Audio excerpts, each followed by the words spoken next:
Провокації окупантів зупинено. У Стамбулі скасували національний проміжний матч між турецькою футбольною командою «Стамбулспор» та «Кизилташ», створеною росіянами в анексованому Криму.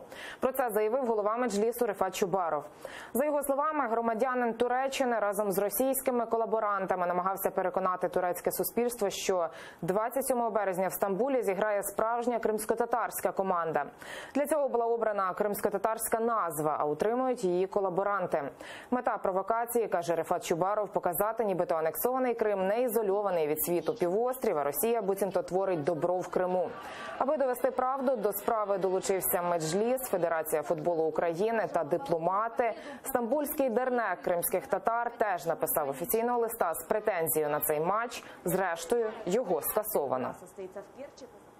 Але ж ми всі розуміємо, що буквально одразу, як тільки почав відбуватися цей футбольний матч, росіяни на весь світ заголосили про те, що, мовляв, ними вже подолали вони міжнародну ізоляцію, Туреччина визнає анексію Криму, в той час, коли десятки кримських татар сидять по тюрмах. За всім цим стоїть російська пропагандистська машина, яка буде використовувати цю інформацію з метою визнання Криму російським. За організацією стоїть така особа, одіозна особа, як Універсель, і тоді все стало зрозуміло. Це відома особа, вона відома в кримсько-татарській діаспорі, дуже така одіозна, тому що він прихильник російського світу, російського міру.